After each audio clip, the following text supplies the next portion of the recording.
నమస్తే, welcome to ఏపీవార్. Cinema shootings కి pack up చెప్పినట్టే జనసేన పార్టీకి కూడా త్వరలోనే పవన్ ప్యాకప్ చెప్పేస్తారని ముద్రగడ పద్మనాభం సెటర్లు విసిరారు. పవన్ పిఠాపురంలో ఓడించకపోతే తాను పేరు మార్చుకుంటానని, పద్మనాభం కాకుండా పద్మనాభరెడ్డిగా పిలుచుకుంటానని అన్నారు. ఉన్న ఫలంగా ముద్రగడకు ఏమైంది? తన ముద్ర వేయడం ఖాయమని చెప్పకనే చెబుతున్న పద్మనాభం జనసేనాని ఎందుకంతగా టార్గెట్ చేశారు? తుని రైలు ఘటన దగ్గర నుంచి సీఎం జగన్ పై ఎక్కుపెట్టే బాణాల వరకు పవన్ కళ్యాణ్ ఏకి పారేసిన పద్మనాభం అసలు టార్గెట్ ఏంటి? దీనిపై పూర్తి వివరాలను మా కాకినాడ ప్రతినిధి దురాని ద్వారా తెలుసుకుందాం.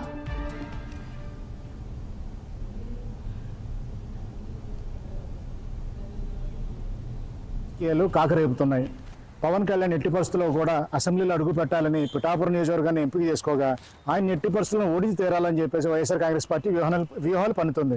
ఇందులో భాగంగా రకరకాలుగా పన్నిన వ్యూహాల్లో భాగంగా ముద్రగడ పద్మనాభాన్ని కాపు ఉద్యమ నేత వైఎస్ఆర్సీపీలో చేర్చుకున్నారు. అలాగే ఇతర వర్గాలను కూడా తిప్పుకునేందుకు వీలుగా అంటే ఒక్కొక్క మండలానికి ఒక్కొక్క గట్టి నేతని ఎంపిక చేయడం ద్వారా ఎక్కడ చూసినా కులాల వారీగా ఓట్లు చీల్చేందుకు కూడా పన్నాగాలు రచించారు. పవన్ కళ్యాణ్ అయితే ఎట్టి పరిస్థితుల్లో కూడా నెగ్గి తీరాలన్న ఉద్దేశంతో అక్కడ చేస్తున్న ప్రచారం హోరెత్తుతుంది. మన కామెడీ స్టార్లు అయితే కానీ ఇతరత్ర అంటే బుల్లి తెరనట్లు కానీ పవన్ కళ్యాణ్ అంటే ప్రచారం చేసేందుకు సిద్ధమవుతూ ప్రతిరోజు నిత్యం పిఠాపురంలోనే ఉంటున్నారు. పవన్ కళ్యాణ్ సోదరుడు నాగబాబు అక్కడే ఉంటూ పవన్ కళ్యాణ్ గెలుపు కోసం తీవ్రంగా శ్రమిస్తున్నారు. అయితే నిన్న ముద్రగడ పద్మనాభం చేసిన సవాల్ మాత్రం పిఠాపురం రాజకీయాల్లో కాకపుట్టించిందని చెప్పాలి. ఎట్టి పరిస్థితుల్లోనే సరే ముద్రగడ పవన్ కళ్యాణ్ ఓడించి తీరుతానని, ఒకవేళ ఓడించలేకపోతే తన పేరుని ముద్రగడ పద్మనాభం కాకుండా పద్మనాభ రెడ్డిగా మార్చుకుంటానంటూ సవాల్ విసిరారు. ఈ సవాల్కి జనసేన నాయకులు స్పందిస్తూ ముద్రగడ పద్మనాభం పేరు మార్చుకోవడం సిద్ధంగా ఉండాలంటూ ప్రతి సవాళ్ళు విసిరినప్పటికీ జనసేన నాయకుల్లో మాత్రం కాస్తంత వణుకు పుట్టిందని చెప్పాలి. ఎందుకంటే ఈ ముద్రగడ పద్మనాభం ఏం చూసుకొని అంత పెద్ద సవాలు విసిరారు అంటే పవన్ కళ్యాణ్ ఓడించడానికి ఆయన దగ్గర ఉన్న వ్యూహాలు ఏంటి అనే విషయాలపైన తీవ్రంగా చర్చ జరుగుతుంది. ముద్రగడైతే కనుక గొల్లపురం మండలాన్ని పూర్తిగా తన అనుచరులతో నింపేశారు.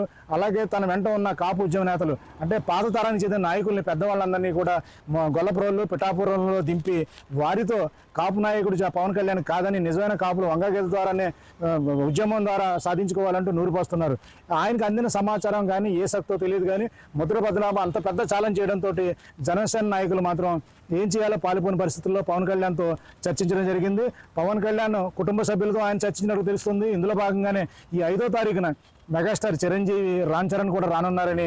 ఎందుకంటే పవన్ కళ్యాణ్ అక్కడ ఓడిపోవడం అంటే మరి రెండోసారి రాజకీయాల్లో మళ్ళీ తీవ్రంగా విఘాతం కలుగుతుంది. కాబట్టి పవన్ కళ్యాణ్ గెలుపు కోసం అందరూ శ్రమించాలని వాళ్ళు వేసిన వ్యూహంలో భాగంగా చిరంజీవిని పిఠాపురం రప్పించాలని చూస్తున్నారు.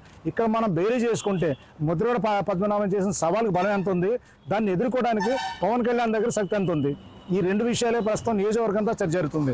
ముద్రగడ పద్మనాభం అయితే కనుక వేసిన తీవ్ర సవాల్ మాత్రం పెను సంచలనంగానే మారిందని చెప్పాలి. ఎందుకంటే సాధారణంగా కులం మార్చుకుంటా ఎవరైనా సరే మతం మార్చుకుంటారు కానీ లేదా కులం మార్చుకోవడానికి ఎటువంటి అవకాశం ఉండదు.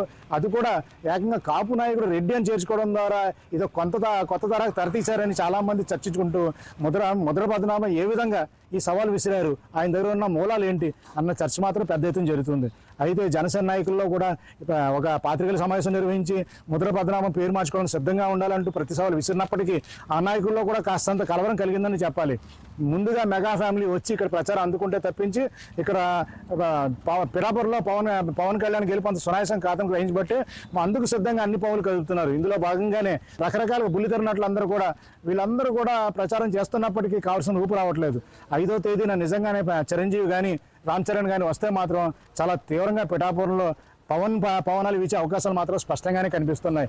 ఈ రెండు సవాళ్ళు అంటే ప్రతి సవాలు జరిగిన నేపథ్యంలో ముద్రగడ పద్మనాభం పేరు మార్చుకుంటారా లేకపోతే పవన్ కళ్యాణ్ ఓడిపోతారా, ఈ రెండు విషయాల్లో మరో 2 రోజుల్లో చాలా స్పష్టత వచ్చే అవకాశం ఉంది. వీడి జర్నలిస్ట్ చిన్నీతో నదీం కందురాని.